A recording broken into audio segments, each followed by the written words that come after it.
Hi, and welcome to Pine Tribe's video interviews. Today we're interviewing Soleira Green, a visionary coach and prolific author. Soleira is the co-founder of the Visionary Network and has been working as a visionary coach for the past 18 years. Mm-hmm. And also we have Martin Bjergård, co-founder of Pine Tribe and author of Winning Without Losing. Welcome, guys. Thank you, Kelly. And let me just, as always, start with a small information about Scandinavia. And this time it's about Lego. And I guess that, almost everyone knows about Lego and the Lego blocks, the toys. Most people, at least a lot of people, also know that originates from Denmark. But what fewer people know is that actually 10 years ago, the company was about to sink. After some devastating years of really bad performance, it was actually on the verge of closing down. Then they got a new CEO called Jørgen Vig Knustorff, an ex-McKinsey person. And he turned it around. It's one of those great examples that actually sometimes one person can make a big difference. I'm sure it's a big teamwork he kind of put himself in front of, but he was the turning point. And then during the last 5 years, the company has tripled its turnover and is now the second largest toy company in the world after Mattel. It has a 33% profit margin, so it's very profitable business. And with the Lego movie, I'm sure most of you have noticed that they're also in a big way now hitting the television, the movie theaters. And actually with an 8.5 rating on IMDb, and 82 on Metacritic. So they're getting extremely good publicity and reviews for the Lego movie. So it's a little bit something to be proud of if you're Danish, like I am. And so I just want to mention that. Great, fun fact.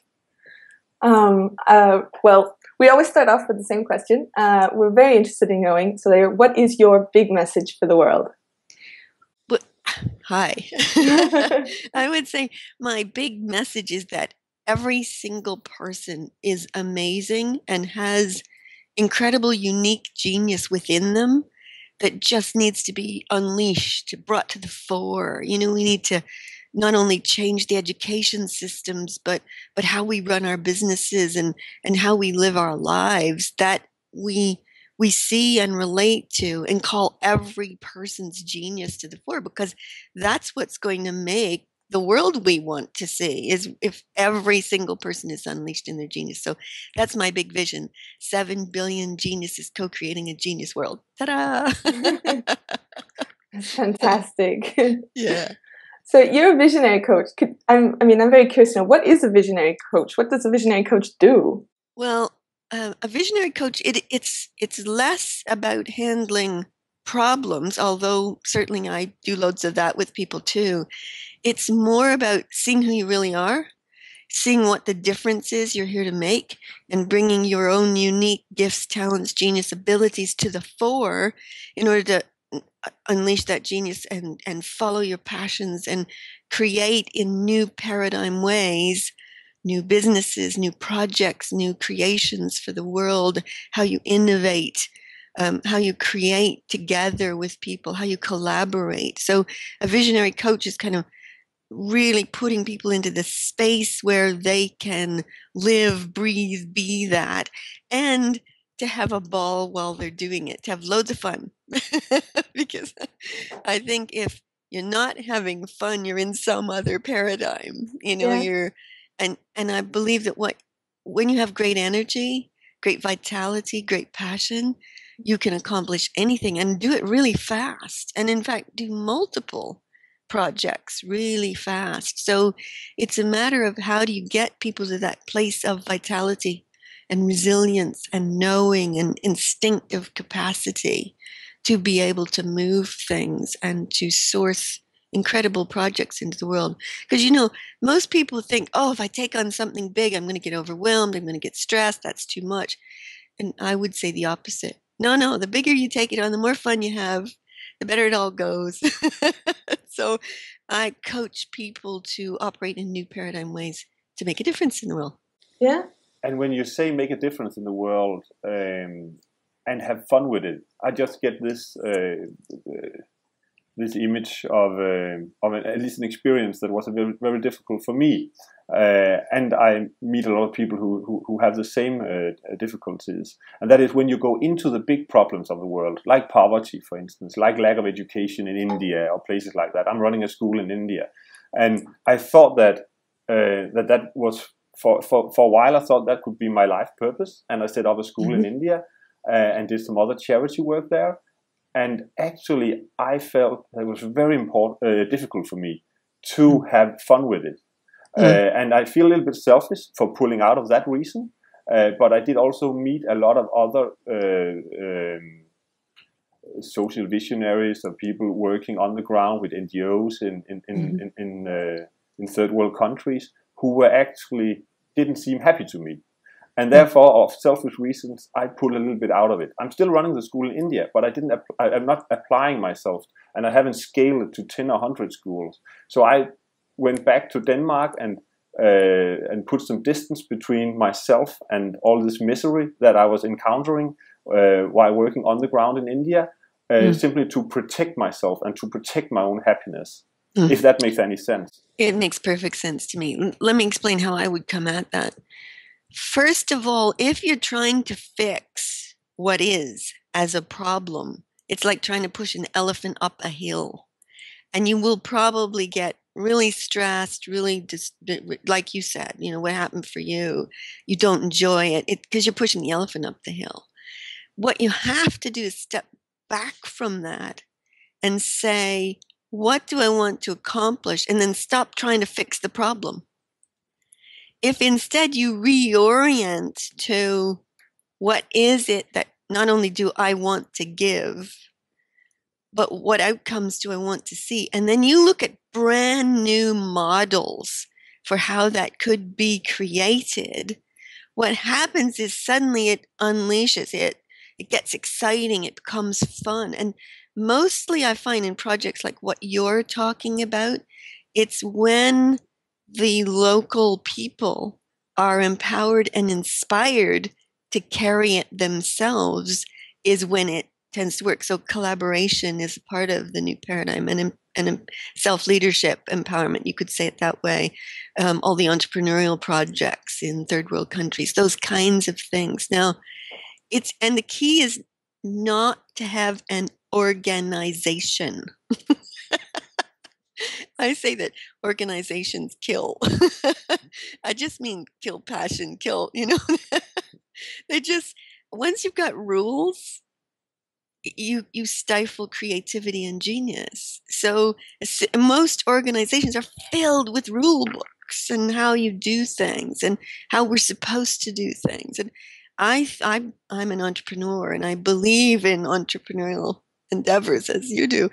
And I think once you stand in the creation of the new and what's resonant inside you as a passion, because if you don't have passion for it, you shouldn't be doing it in the first place, then you find pathways forward that are just full of fun and excitement, and they match you and they match what you're up to, and you're creating the new with people in collaborative ways. And to me, that takes that away. The only other thing I would say, Martin, is also that maybe your purpose was just to get it started. And a lot of people would say, oh, what's wrong with me that I didn't stay with it? And then they assess themselves. And I would say, no, don't assess that. Congratulate yourself for having initiated it. And maybe that's your role. You initiate great projects that other people get passionate about and step into the fore to fulfill, in which case you're probably one of the most accomplished visionaries on the planet. Do you see what I mean? That's very nice of you to say. Yeah. Well, so you see, a visionary coach would also spin it into a more truer perspective, because often what we do is we try to assess it from the normal old paradigm psychological what's wrong with me perspective. But the truth is that perspective is often not right. It's just the only place we see from if we're operating at that level. So the moment you kind of raise your vibration, raise your vitality, raise your passion and excitement, you see it from a different place. And you operate from what feels right and good rather than from what you think you should be doing. And as soon as you operate from what feels right and good, everything lines up with you and goes into synergy, synchronicity. The kind of magic starts to fall into place at that point in time. So those are some of the ways I would work with someone, for example, in your instance. And then we'd look at, and what is it you really want to do next? Yeah. But that's the thing, because I mean, a lot of people, they know exactly what their passion is, but there's many that don't. And should we sort of consciously seek this passion, or will it just reveal itself to everybody? Well, it's interesting because the way that I go about that is probably different than most people go about that. I do believe that when people have lost their passion, it's a pointer on the pathway forward. It's like a shift point. So if you've lost your passion, it may be because you've fulfilled something in your life. You're complete with it. You're done. And then it's how do you assess that? And then you have this kind of lull period or disconnected period even, especially if you judge and assess yourself as, oh, what's wrong with me? Now you're going to really be in the hole. So instead, if you treat that as kind of new foundation, a quiet new foundation for what's next, and you get them reconnected to the next new that they don't know what it is yet. It may be a brand new passion. They've used up everything it is. And there are a lot of people in that place. And for them, that's quite devastating, especially if they've been active visionary creators. It's devastating to suddenly not have something you're passionate about and to be up to. So to me, that's an exciting pivot point where, okay, this is transformation. This is the transformative moment, and it's okay to rest in that space for just a little bit. Yeah. And then use it as a jumping off point. And the exploration is what's new that you don't know yet. Yeah. So that's where I'd go with it. Okay, so this transformation thing, so that means that you sort of become who you don't yet know you can become. Yes. But how do we find out? What do we need to transform? Well, I'm passionate about what I call the real art of transformation. It's one of my things. I've been studying it for about 20 years now. And I find that when people are shifting levels of themselves, what happens is you do complete and let go of the old you so you can step into a new you. It's not just new passions or new projects or new visions. It's a whole new you. And to me, that's really exciting. And you could go through multiple phases of that in your life. I have myself. And one of the things I've learned is how do you put that process into gracious and creative movement? Because most people get distressed when they're in a transformation point. They're like, this doesn't feel right. I should be doing something else. I don't feel good. I'm disconnected, etc., etc. And that just makes it worse. So it's no matter where you are, even if you're feeling like nothing, you want to get excited about the next you that's coming. And as soon as you start to get excited about the next you that's coming, it starts to roll in for you. And then you have to learn how you sit in that and allow yourself to adjust. So to some degree, you can't hold on to your identity. You have to be willing to morph, to transform, to become. I call it the journey of wild becoming, because any person is capable of being anything they want to be. I totally believe that. I don't believe our genes or our intelligence we're born with or any of that directs who we can be, even our learning. I think at any point in time, you can become someone extraordinary. And that's a transformation point where you shift from ordinary to extraordinary. But what do we need as humans to become the best versions of ourselves, to make this transformation? What does it require for us? Well, first of all, an excitement about the new and the next, a willing to let go of who you've been and how you know yourself. And it just kind of, because that's a lot of the problem is we're trying to hang on to who we think we are as identity. But if we just let that sit quiet, just let it be and just be excited about who you're about to become, that's an exciting adventure. So even if there's a lull point or disconnected point, if you can stay in that understanding that this is a transformation, you can actually shorten it down. So a lot of people I've worked with have gone 7-8 years in the midst of a transformation because they didn't know what it was. Yeah. And often I'll then have a conversation with them and I'll just maybe point to one thing and they'll go, oh, of course, that makes perfect sense. And bang, they are suddenly, it's like they've let go of this box of identity. And the moment they let go of the box, the new them just rushes right in. So after 7-8 years, bang, there they are. They've become it. And then it's a matter of kind of sitting in it and letting the new inform you rather than you trying to figure yourself out. Yeah. But we have a tendency as humans to all the time figure out, who am I? What am I doing? Where am I going?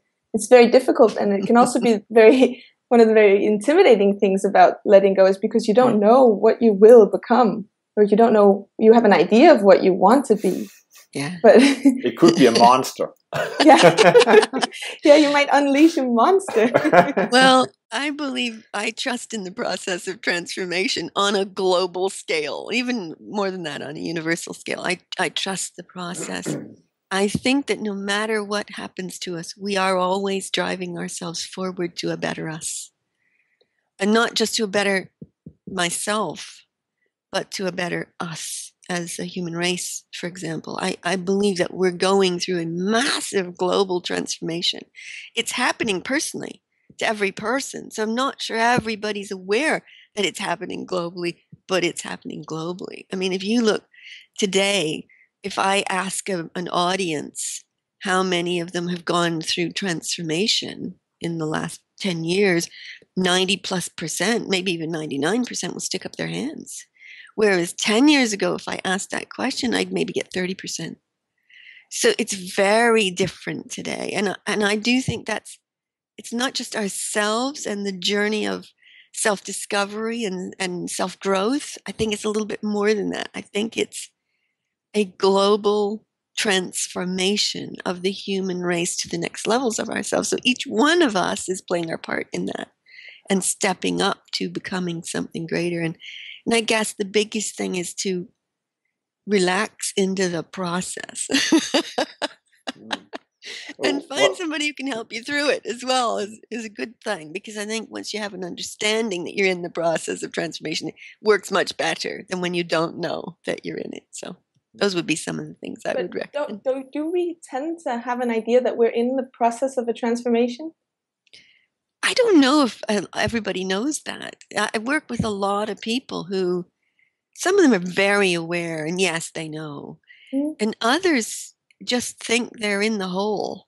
They've fallen down the rabbit hole and they're distressed by it. And in that distress, they don't recognize they're in a transformation pivot moment in their life. They just feel like they're scared because they've lost everything. They've lost themselves. Maybe they've given up their business. Maybe they've given up a project, as Martin was saying, or got divorced, or whatever. So to them, that looks like a tragic circumstance, and they sit in that place until somebody comes along and says, "Oh, wait a minute.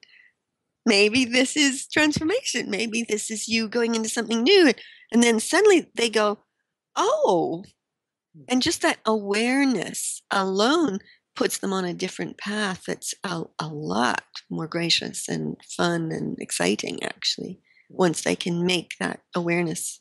It seems to me, Soleira, that your key skill and your key role is to find the positive things to focus on and point towards a better future.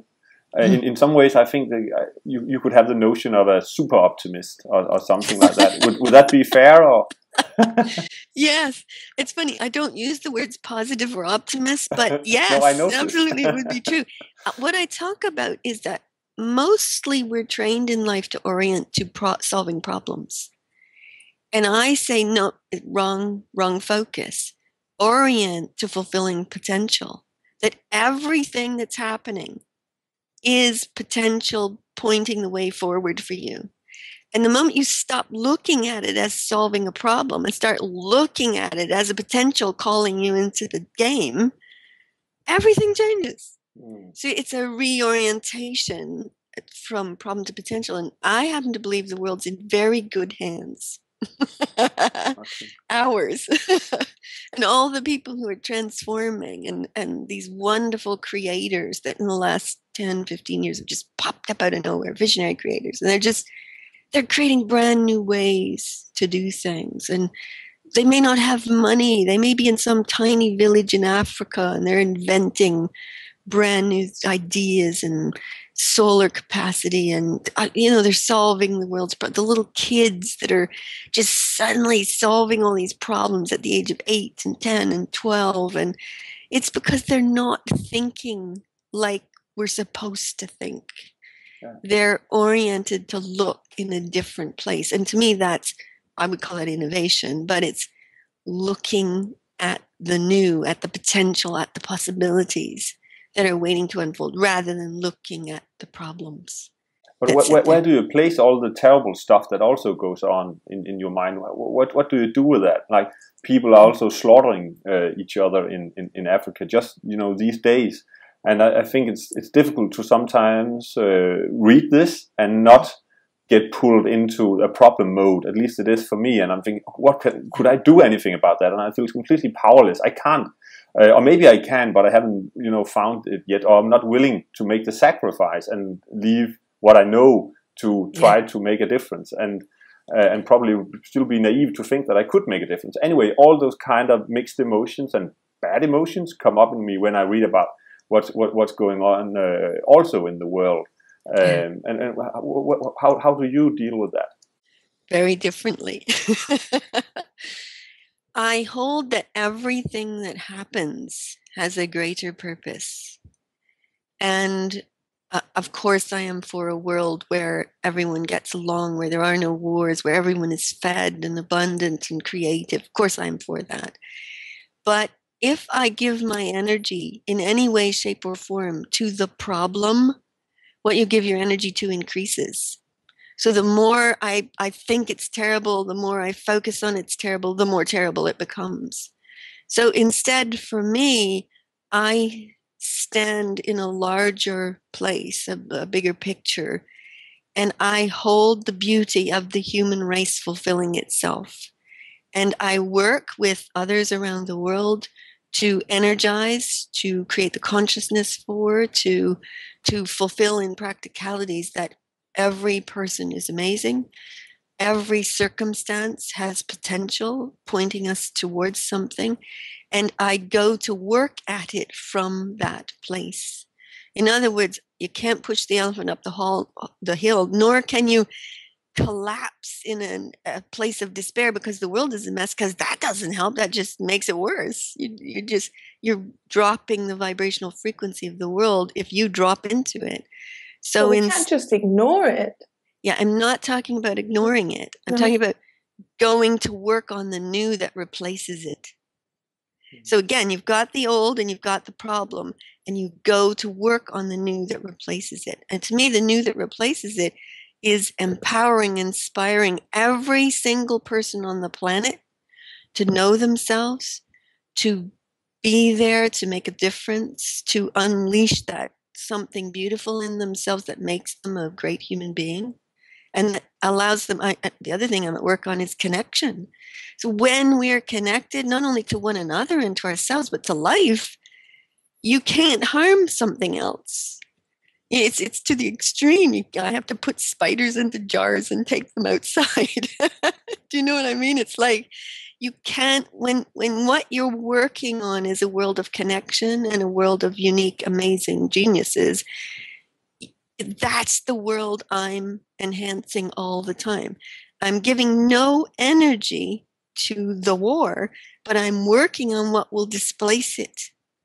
Do you see what I mean? Because if everyone in there feels suddenly something in themselves, that they find their own rightness, their own greatness, their own empowerment, then they will solve that challenge. And that's what I'm at work on. I'm at work on the bigger future that we're going to live within, and calling that out of every single person, and to use the Pine Tribe's phrase, to be the best they can be and to contribute, the best they can to the planet. Now, I believe that's in every single person. I think there are some people on the planet that's gone a little wonky in, but even then I simply have to hold that for some reason in the past and up until recent, the human race has had to get its mega movement through tragedy.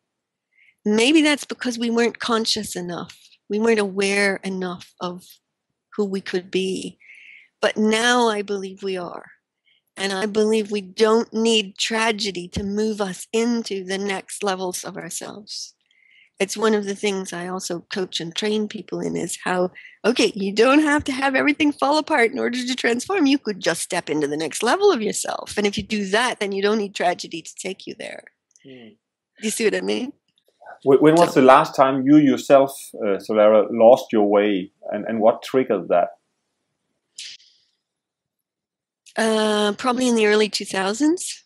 I was running a conference on, new paradigm business. I was the host, and someone went crazy on me and called me all kinds of names on the stairs in front of all the people that were attending. And I went upstairs and went into bed and pulled the cover over my head and sobbed my heart out.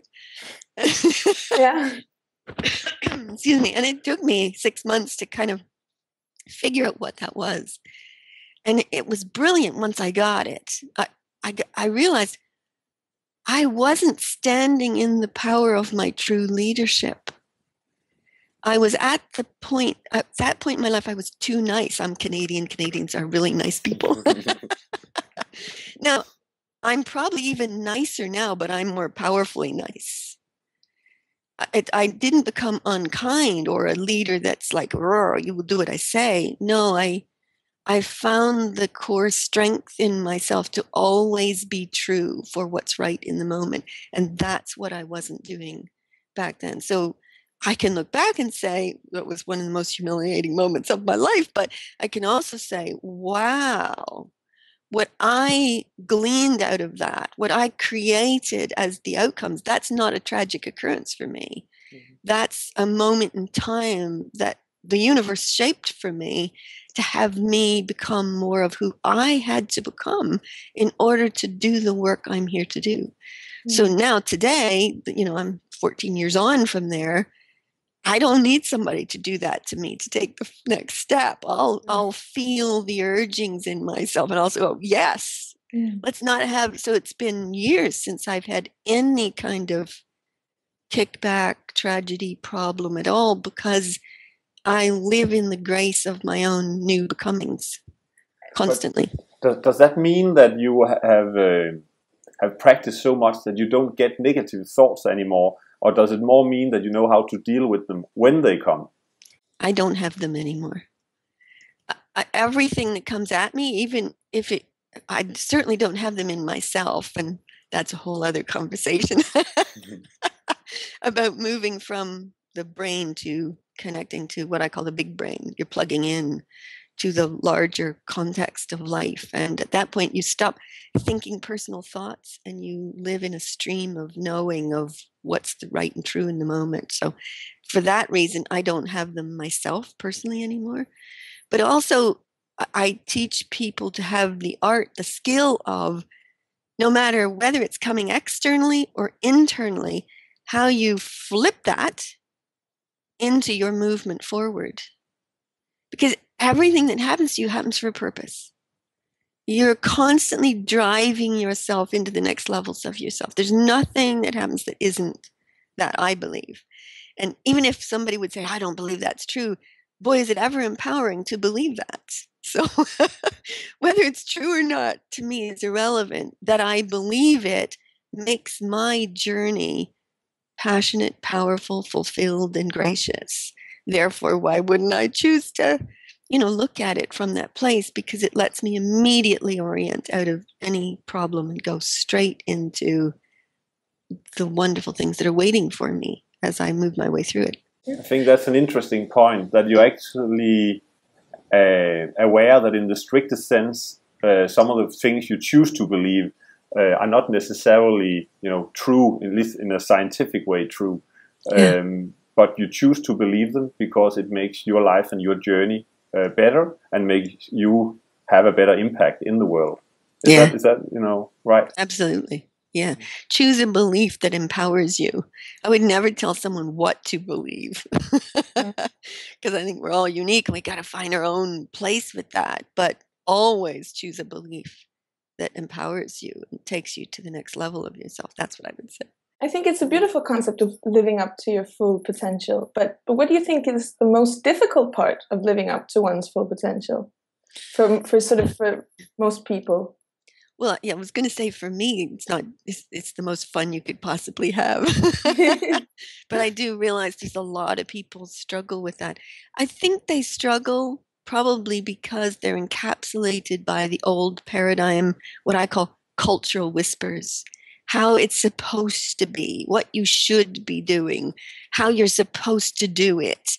Those things keep us from releasing our natural instinctive how we would do it ourselves and do it uniquely.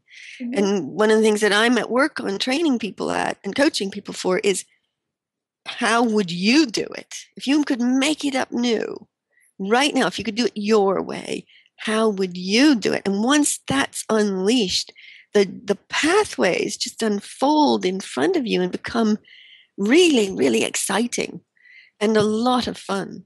So it's important, I think, when they're journeying towards the fulfillment of themselves, that they really find their own way. That would be my most important message: is don't let other people tell you how you're supposed to do it. Yeah. Do it your way. It's a beautiful message. Thank you. Yeah. I hope it serves a lot of inspiration to people. It's very interesting to think about if in the whole world could unleash their own genius, what kind of a world we would have. Amazing. And it is happening. Yeah. I see it all over the place now, all ages, all types, all countries. Just, it's wonderful to watch the creation that's going on in the world today. That's the world I live in. I have my focus on what's being created, not on what's wrong. Yeah. And when you put your focus there, your life occurs very differently, and the world occurs very differently to you. And I believe as well, Martin, you were saying about how sometimes looking at the problems leave you feeling kind of powerless as to how can you make a difference. But when you put your focus on the world that's being created, on the future we're unfolding, you feel like you have all the power in the world to do what you do, to create what you create, and to bring your gift to it. And if everyone was doing that, it would all turn out beautifully. Everything will work. I really, truly believe that. And it's the work that I'm certainly at work on in the world. So exciting. It's a beautiful way for us to end this interview. It's been a lot of fun, Soleira, to peek into a visionary coach's world and what they work with. Thank you. So, thank you both. Thank you. Have a lovely day. Thank you. You too. Bye. Bye. Bye.